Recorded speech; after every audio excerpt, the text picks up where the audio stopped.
Abra sua Bíblia, Mateus capítulo 6.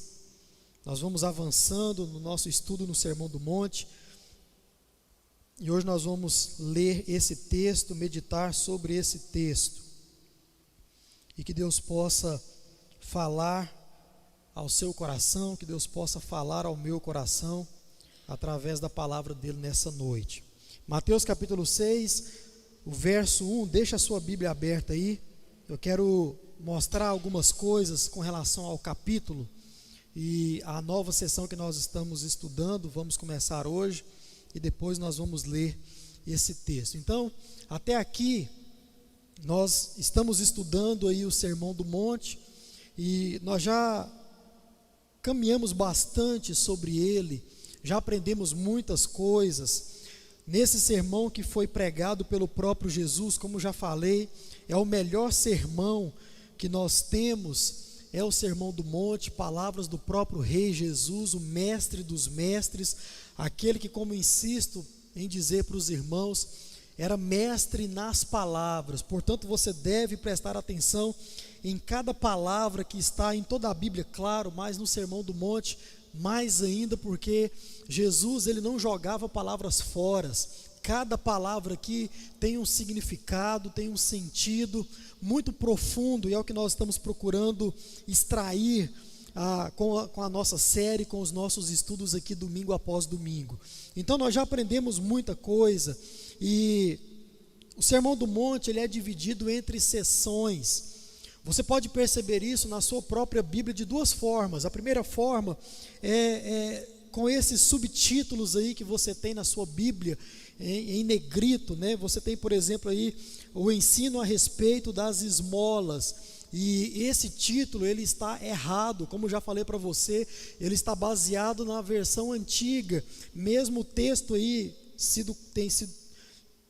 foi corrigido, o primeiro verso, já falei para você, obras de justiça, na revista e corrigida está esmola, mas ainda o subtítulo ainda está mostrando sobre as esmolas, mas o certo seria ter esse título aí, o ensino a respeito das esmolas, está a partir do verso 2, porque o verso 1 não fala sobre isso, fala sobre obras de justiça, que é o que nós vamos meditar aqui nessa noite, e todo o resto aí, até o verso 18, são exemplos que Jesus mostra de obras de justiça, de vida cristã, e nós vamos nos aprofundar um pouco mais nisso nessa noite. Então, já aprendemos muitas coisas sobre essas divisões, sobre essas sessões. Por exemplo, do verso 3 até o verso 5, até o verso 12 do capítulo 5, nós temos as bem-aventuranças. Bem-aventuranças é a descrição do crente, é a descrição do discípulo de Jesus. Então, se você quiser olhar para você e se perguntar se você é um crente, olha para as bem-aventuranças e veja se você vive todas aquelas diretrizes que estão escritas ali. Verso 3 a 12. Do verso 13 a 16 do capítulo 5, nós vimos o estado do mundo onde nós vivemos. E vimos também qual é a relação do crente para com esse mundo. Nesses versos nós vimos que a realidade desse mundo são apenas duas. Esse mundo ele é podre e caminha a passos largos para a podridão, para a perdição, para a destruição. Não tem mais jeito para esse mundo. Esse é o estado do mundo onde você vive, podre e escuro. Então, dos versos 13 a 16, nós vimos isso, e vimos também qual o papel do crente diante de toda essa situação, que é ser o quê? Sal e luz desse mundo.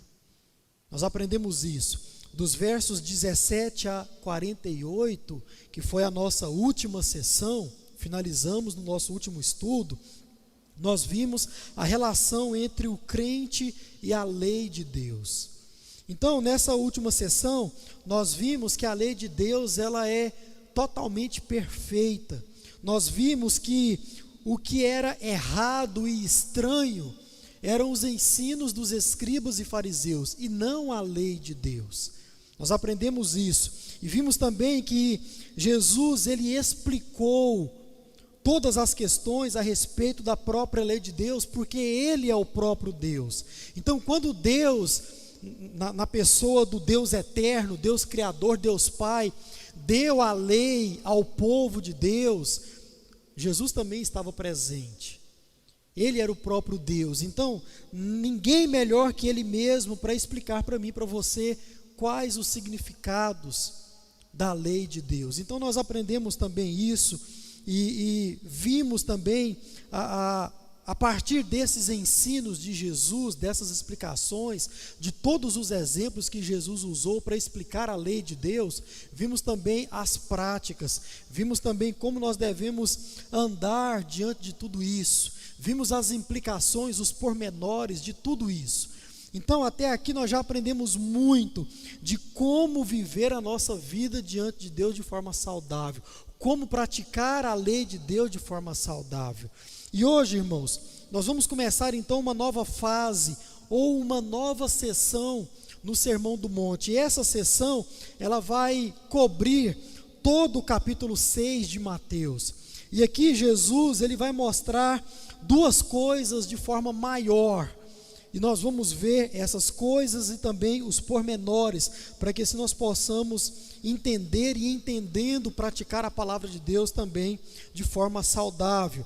Veja bem, com esse capítulo 6 aí, Jesus ele vai continuar a falar sobre a vida prática do crente, do discípulo dele, como viver o evangelho de forma mais prática e também de forma correta.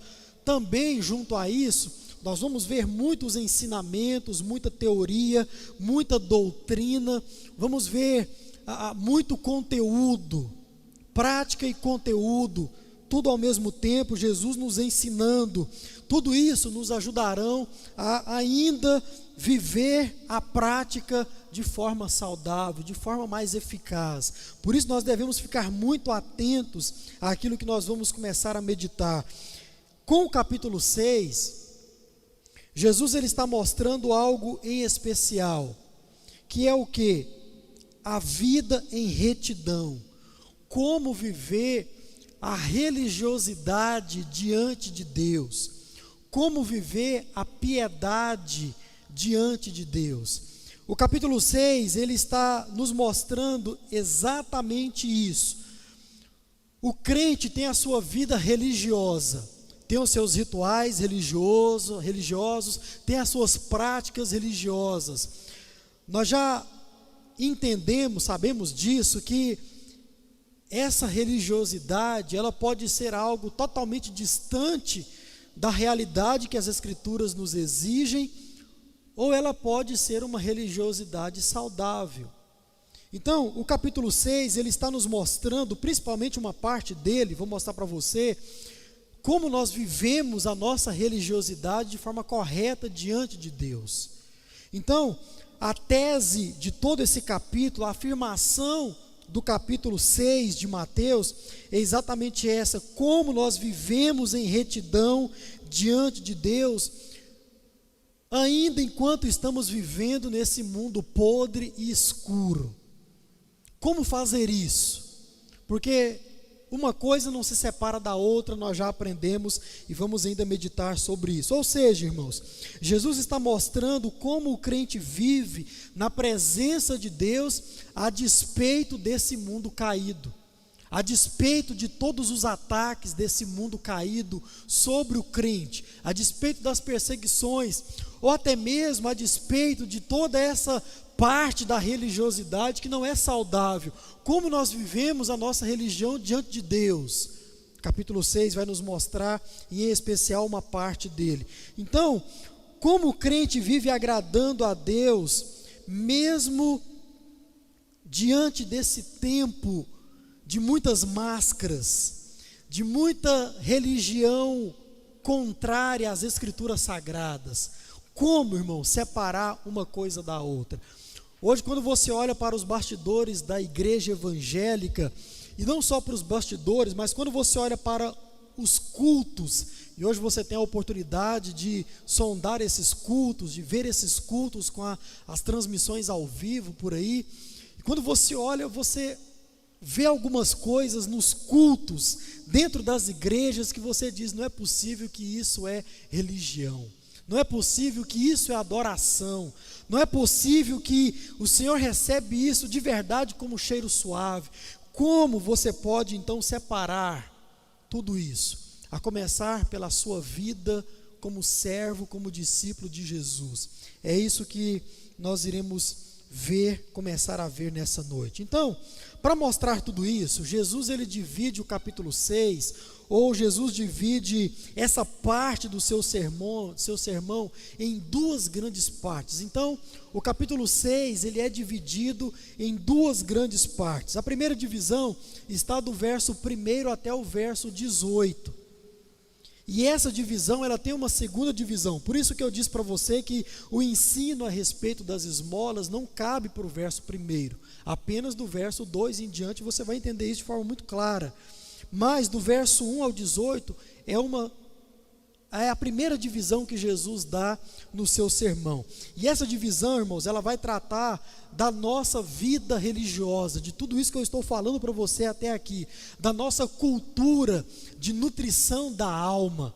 Ou seja, tudo aquilo que você faz e usa para nutrir a sua alma e dizer: não, isso é louvor a Deus, isso é adoração, isso é busca pelo Deus Todo-Poderoso. De 1 a 18 vai tratar disso, do nosso relacionamento com Deus, da nossa vivência diária, não só dominical, com o nosso Senhor e Salvador. Então, essa primeira divisão vai tratar disso, da nossa adoração, da nossa devoção, vai tratar da nossa vida piedosa. Como já falei para você em outras vezes, já falei hoje e volto a repetir: piedade na palavra de Deus não é ter dó de alguém, mas é a sua vida religiosa diante do Deus Altíssimo. Isso é piedade. Isso é uma vida piedosa. Então, quando você olha para alguém e diz assim: não, fulano é alguém muito piedoso, é um crente piedoso, então você está dizendo que a vida desse seu irmão diante de Deus é uma vida correta, saudável, à luz daquilo que você entende das Escrituras Sagradas. Isso é piedade. Então, quando você ouvir o termo piedade, vida piedosa, se lembre disso. É a sua vida diante de Deus. É a religião, é a adoração, é a consagração, é a devoção do servo de Deus ao Deus Todo-Poderoso. Então a primeira parte do capítulo 6 vai tratar disso, vida piedosa, que é o que nós vamos iniciar aqui nessa noite. A segunda parte, dos versos 19 a 34, ou até o final do capítulo 6, vai tratar da nossa vida cotidiana, vai tratar do nosso dia a dia, da nossa vida humana e terrena. Ou seja, irmãos, o foco dessa última parte, dos versos 19 até o 34, não é o indivíduo religioso. O foco desse texto, desses versos, não é isso, mas sim o foco é o ser humano, é a vida terrena, é o ser humano que tem dia após dia as suas preocupações por viver nesse mundo, por ser humano.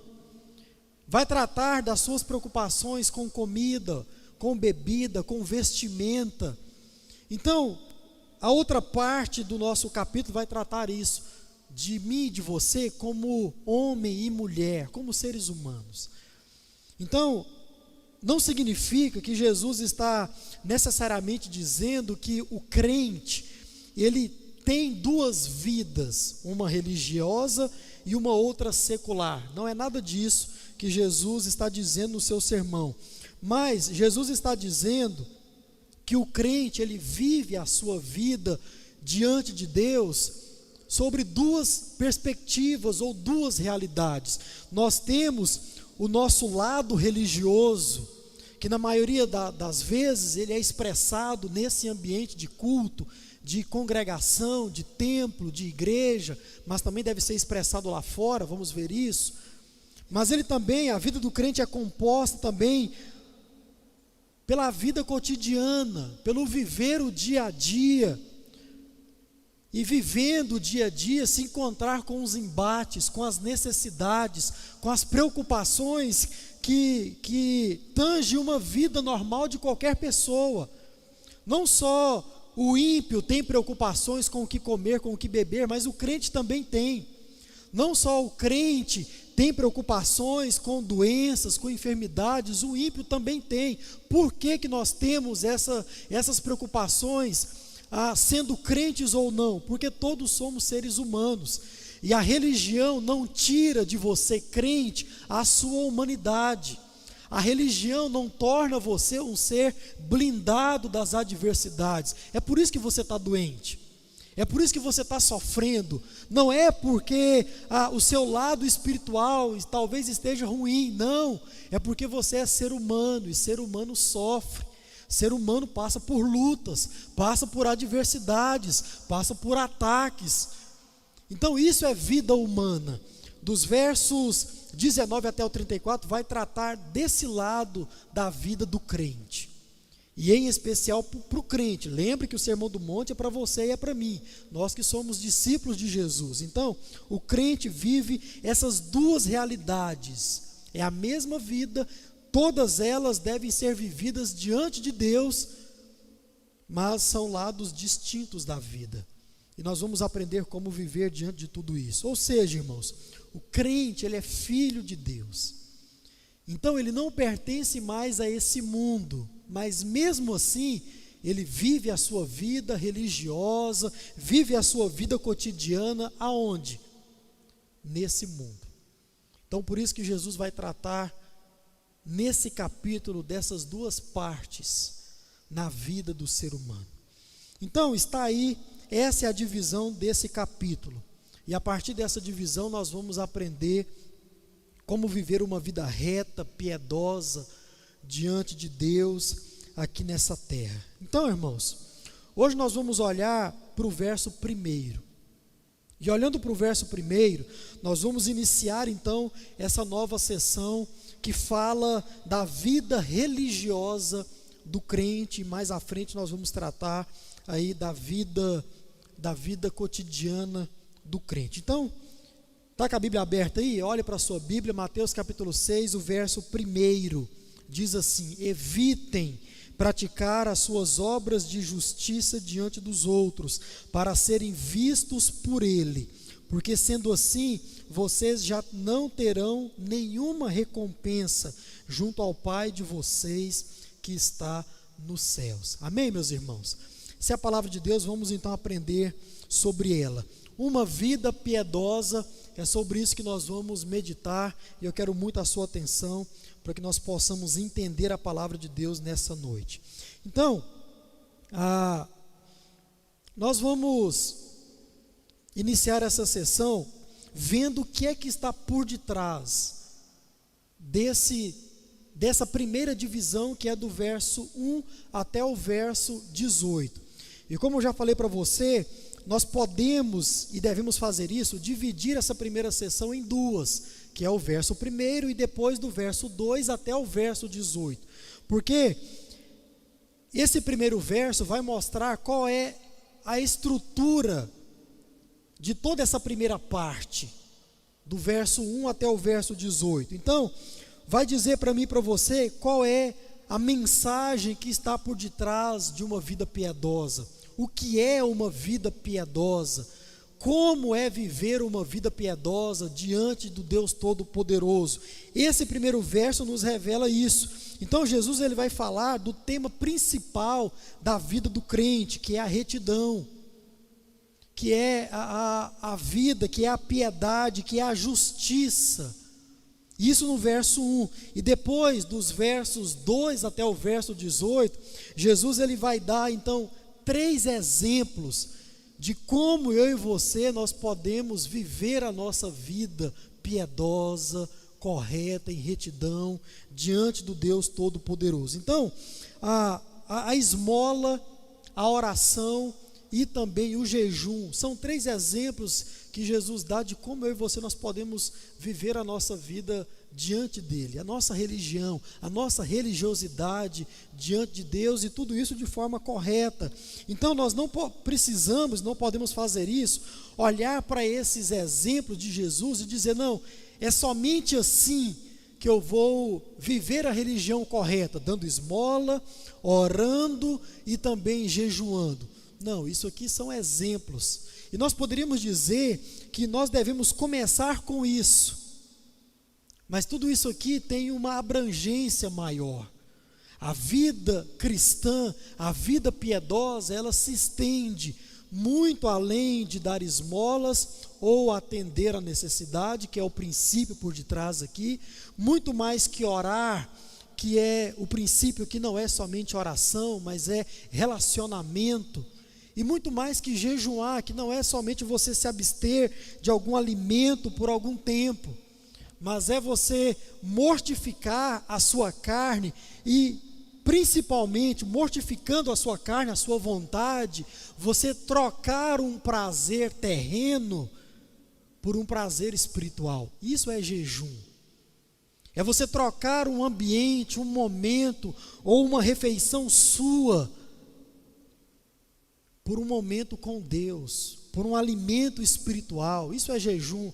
Então nós vamos conversar mais à frente sobre isso, e você vai entender os pormenores do jejum, e ver que você, como crente batista principalmente, não deve ter medo de jejum.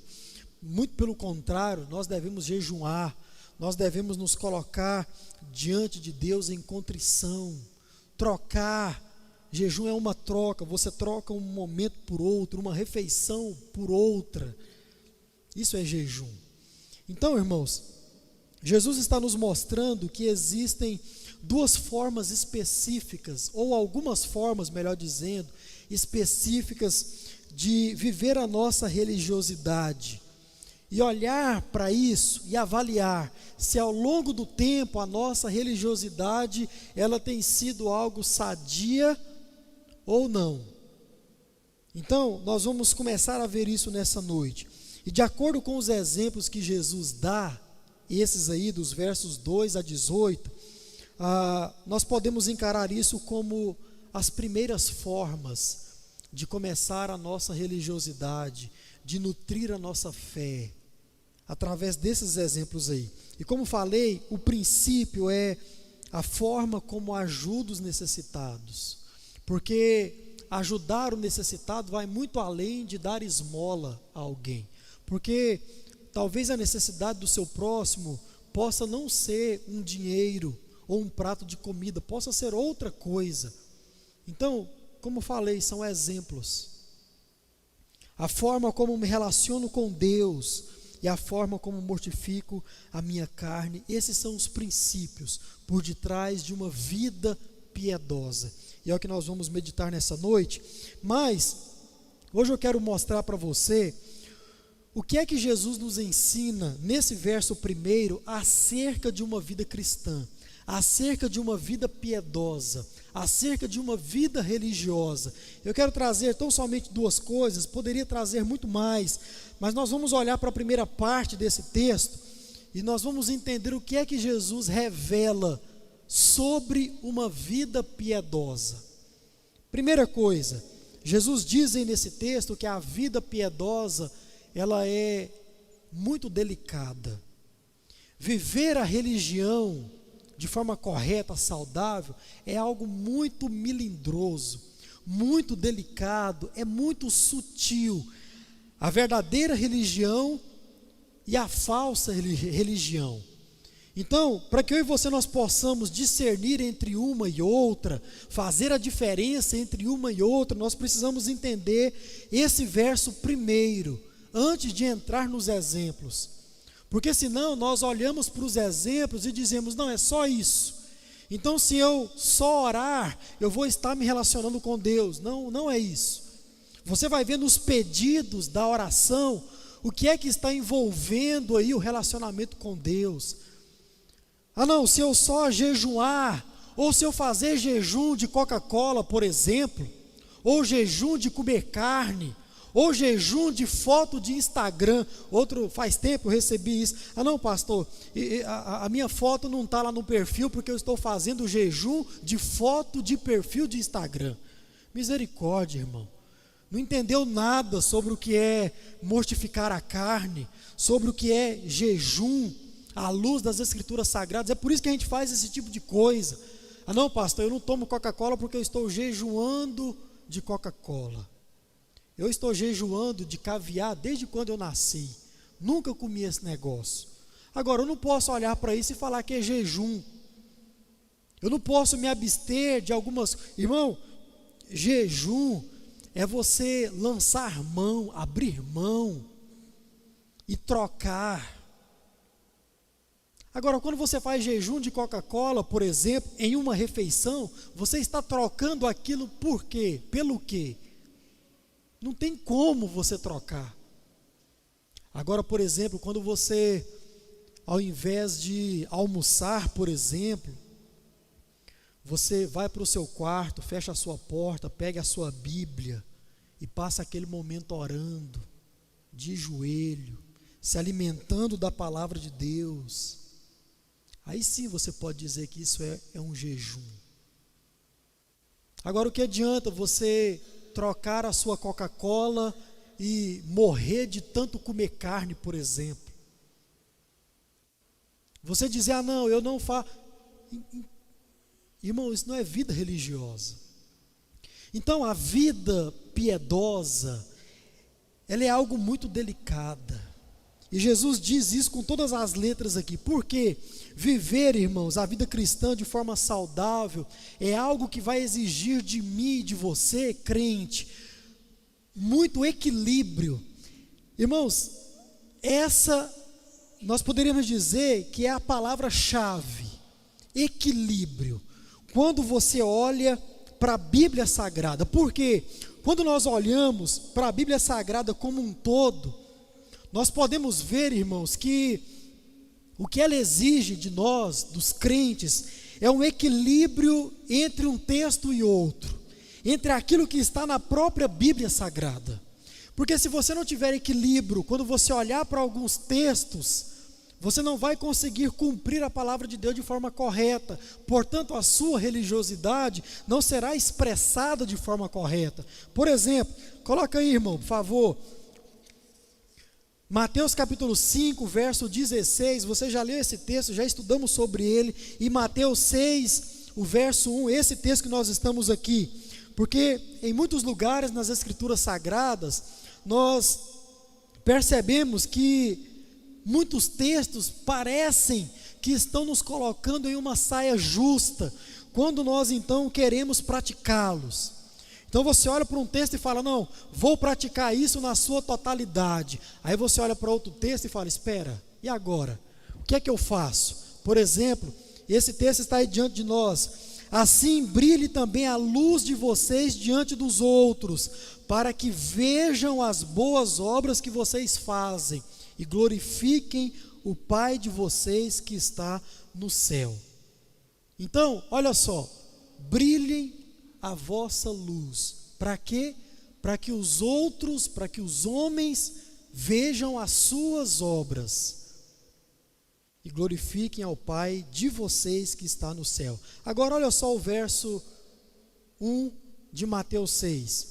Evitem praticar as suas obras de justiça diante dos outros para serem vistos por Ele. Como, pastor? O que é que eu faço agora? Tá bom, eu devo fazer alguma coisa, eu devo expressar a minha religiosidade para que os outros possam ver e vendo glorifiquem a Deus ou não? Porque aqui está dizendo que eu não posso praticar as minhas obras de justiça, a minha religião diante dos outros. Então, irmãos, viver uma vida de retidão, viver uma vida de piedade, envolve praticar as duas coisas ao mesmo tempo. Olha o desafio.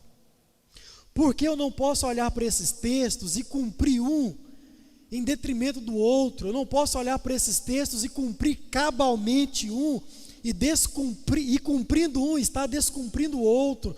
Isso é a própria palavra de Deus entrando em contradição, mas a palavra de Deus não pode entrar em contradição, porque o Deus da palavra é um Deus perfeito, Ele sabe de todas as coisas. Então, qual é o ponto aqui? A vida piedosa, saudável, ela está em praticar as duas coisas ao mesmo tempo.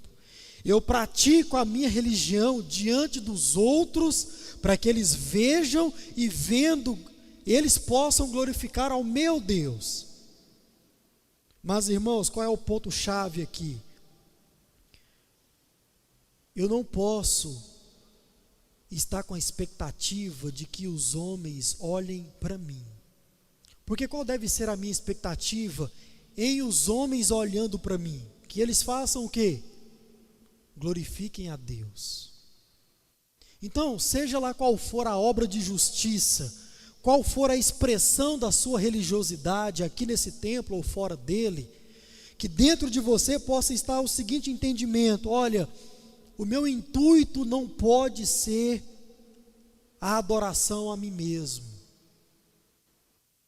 Que esses homens, ao olhar para mim, que eles possam ver a glória do Senhor e glorifiquem ao Senhor por causa de mim, por causa das minhas obras. Então, irmãos, o nosso desafio é muito grande, não praticar um em detrimento do outro, mas sim viver as duas experiências ao mesmo tempo. Ao mesmo tempo, o crente, ele deve viver a sua vida religiosa de forma que as outras pessoas olhem para ele e glorifiquem a Deus, e ao mesmo tempo o seu intuito de chamar a atenção para si mesmo. O ponto-chave é aquilo que está no nosso interior, como nós já aprendemos aqui. Qual é a sua intenção ao fazer as coisas para Deus da forma que você faz? O que é que está por detrás disso? É a autoglorificação, a autoexaltação, é que os olhos dos outros estejam sobre você ou não? Aí a resposta quem dá é você. Não sou eu, não é qualquer um outro irmão aqui sobre outro irmão. Não é. Então, nós como igreja, como povo de Deus, devemos crer que o nosso irmão se expressa da forma que expressa, em louvor, em adoração, em contrição, para dar também testemunho aqui nesta terra. Fomos chamados para isso. Então, irmãos, esse é o nosso desafio, e nós devemos aqui evitar os extremos, porque, por exemplo, se você olhar para a história da igreja, muitos homens, eles então faziam as suas obras de justiça, expressavam a sua religiosidade, quer seja através de dar esmolas, em suas orações, ou nos seus jejuns, eles faziam isso a fim de que ninguém soubesse. Então isso é um extremo, porque fazendo assim você não estará dando testemunho daquilo que você foi chamado a dar, que é as pessoas olharem para a sua vida religiosa e olhando enxergar um Deus todo-poderoso, digno de glória, digno de louvor. Isso é dar testemunho. Então, isso é um extremo. Hoje também existe esse tipo de gente. Já viu aquela pessoa que diz assim: ah não, eu vou dar isso para alguém, mas eu não quero que ninguém saiba, porque eu não quero que os outros fiquem falando, né, que eu estou dando, que eu estou ajudando. Irmãos, isso é você cumprir parte da palavra de Deus, que diz: não pratique as suas obras de justiça diante dos outros. Mas é descumprir aquilo que diz: olha, as pessoas precisam ver as suas obras de justiça, porque se elas não verem, elas não vão entender que você está fazendo isso em prol de alguém soberano, maior, que é rei, que governa sobre a sua vida. Portanto, quando alguém chegar para você e dizer: por que você faz isso? Você então tem a oportunidade de ser luz e trazer o entendimento daquela pessoa o seguinte: não, eu faço isso porque eu sirvo a um Deus que é sobre a minha vida, que é dono da minha vida, e a palavra dele diz que eu devo dar esmola, por exemplo. É por isso que eu dou. Então, irmãos, extremo. Temos o outro lado, extremo, onde pessoas gostam de se expor. Certamente esse lado é muito mais pomposo. Essa realidade é muito mais evidente. Aquelas pessoas que dão algo para alguém, mas dão assim, ó, observando se tem alguém olhando. Não é aquela pessoa que faz com naturalidade, não é aquela pessoa que faz, não. É aquela pessoa que faz esperando que outros vejam. Para que será? Para que será? Jesus escreveu uma carta a uma igreja no Apocalipse, onde diz que essa igreja se afastou do primeiro amor. Jesus não diz que essa igreja, ela parou de fazer aquilo que ela estava fazendo. Jesus diz que ela se afastou do primeiro amor. Era uma igreja, se reunia, prestava culto, mesmo assim se afastou do primeiro amor. Por que será? Será que não é porque estava fazendo as coisas com o foco, com a visão totalmente distorcida? Fica a interrogação. Então nós podemos sim estar exercendo a nossa vida religiosa, mas com um entendimento totalmente errado ou até mesmo pequeno. Talvez você não sabia que era assim. Deus não leva em consideração o tempo da ignorância, mas agora nós sabemos.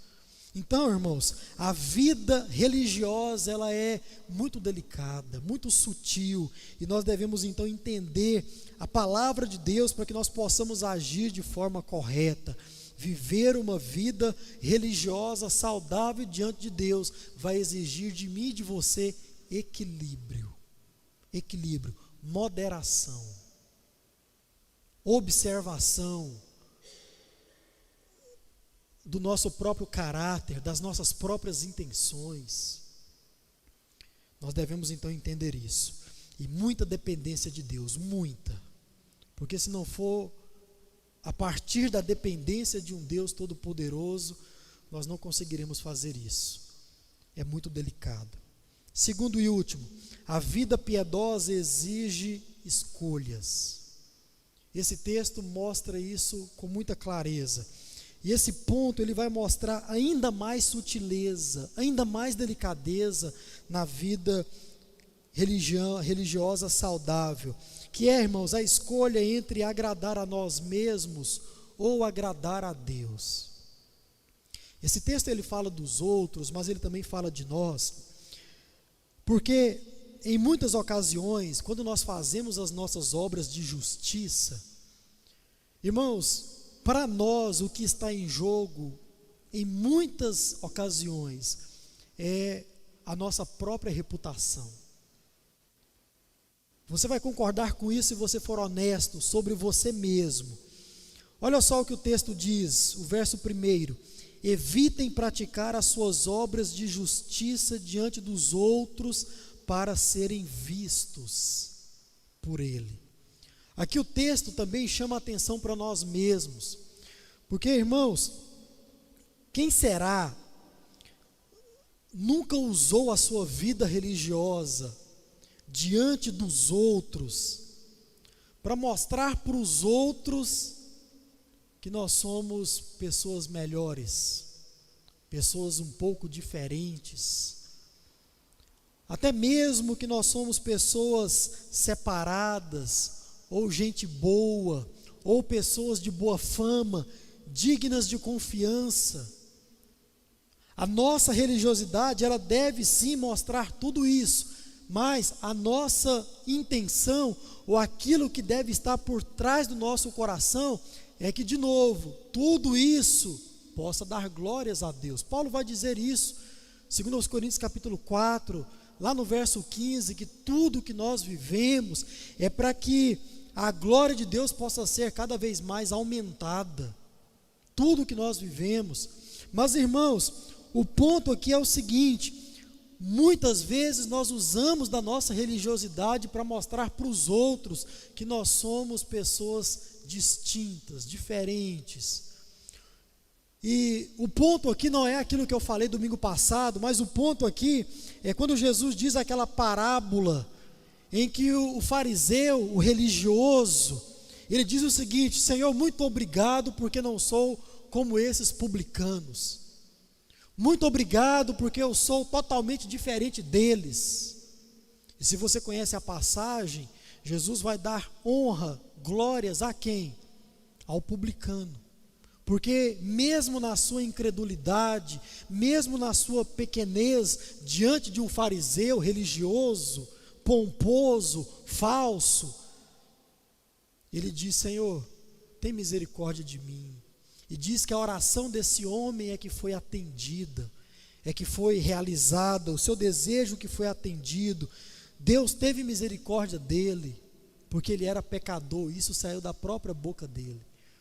Então, irmãos, em se falando de ajudar o próximo, principalmente, em se falando de dar esmola, em muitos casos nós nem queremos ajudar o próximo.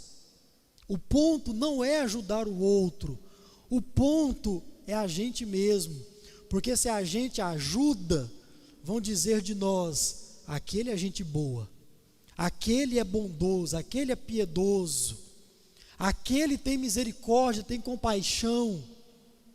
E nós queremos essa glória, queremos esse tipo de título ao ajudar alguém. O contrário também é verdade. Se a gente não ajudar, o que é que vão dizer? Vão dizer que eu não tenho bondade no meu coração, vão dizer que eu não sou uma pessoa que sou aberto à necessidade do próximo, vão dizer que eu sou uma pessoa mesquinha. Mas, irmãos, não importa, de toda forma, o que está em jogo para nós muitas vezes é a nossa reputação, é o que vão pensar de nós, é o que vão dizer de nós, é o que vão falar ao nosso respeito por aí afora. Então, aqui nós caímos naquele extremo de fazer algumas coisas também no campo religioso, as nossas orações, a forma como nós cantamos, a forma como nós nos colocamos diante de Deus, enfim, nós fazemos isso, mas preocupado com aquilo que vão pensar de nós. Por isso que Jesus diz aqui que a vida piedosa exige escolha. Quem é que você quer agradar? Quem é que você quer bem dizer no fim das contas? Quem é que você quer que seja exaltado no fim disso? É o Deus que você serve ou é você mesmo? O que é que está em jogo? É a reputação de um Deus santo, puro, justo, ou a sua reputação? Termino citando Martyn Lloyd-Jones, que ele diz o seguinte, abre aspas: por natureza, o ser humano deseja ser louvado por seu semelhante, muito mais do que ser agraciado com louvor que vem somente de Deus. A nossa natureza é assim. Todo ser humano, no íntimo do seu coração, ele deseja fazer alguma coisa para que os outros possam ver. Martyn Lloyd-Jones termina: ao desejar o louvor humano, o homem mostra que o que lhe realmente interessa é a boa opinião a respeito de si mesmo. Fecha aspas. Então, irmãos, na maioria das vezes, quando nós queremos ou fazemos algumas coisas, nós queremos que os outros vejam. Mas para quê? Para que eles possam dizer coisas boas a respeito de nós. E Mateus 5, lá atrás, que nós já lemos, vai dizer que não é para dizer coisas boas a respeito de nós. É para quê? Para que Deus seja glorificado. Ou seja, nós não estamos incluídos quando o assunto é glória, quando o assunto é exaltação. As obras estão incluídas, sim, porque eles vão olhar para as nossas obras, mas as nossas obras vão os levar a glorificar o Deus que nós servimos. E levar essas pessoas a virem até nós e dizer: por que isso? Por que você age da forma que age? Que você vai ser luz na vida dessa pessoa. Então, viver uma vida piedosa, irmãos, envolve escolher entre você mesmo e Deus. Você mesmo e Deus. Você precisa se perguntar, sempre quando você estiver fazendo atos religiosos, Quem é que eu quero agradar? Quem é que eu quero que seja exaltado? Sou eu mesmo? Será que eu oro da forma que oro para que o meu irmão veja e diga: nossa, aquele irmão é fervoroso, aquele irmão é crente, olha a fé daquele irmão? Ou é para que o meu irmão, olhando para mim, para a minha forma, para o meu jeito, diga: que Deus seja louvado, porque o meu irmão está exaltando um Deus digno e verdadeiro? Que essa seja a nossa intenção, que essa seja a nossa vivência, a nossa prática. E nós vamos desdobrar isso ao longo dos próximos capítulos da nossa série. Mas uma coisa deve ficar, irmãos, sempre na nossa mente, sempre, sempre, sempre, sempre, ao exercermos a nossa vida religiosa,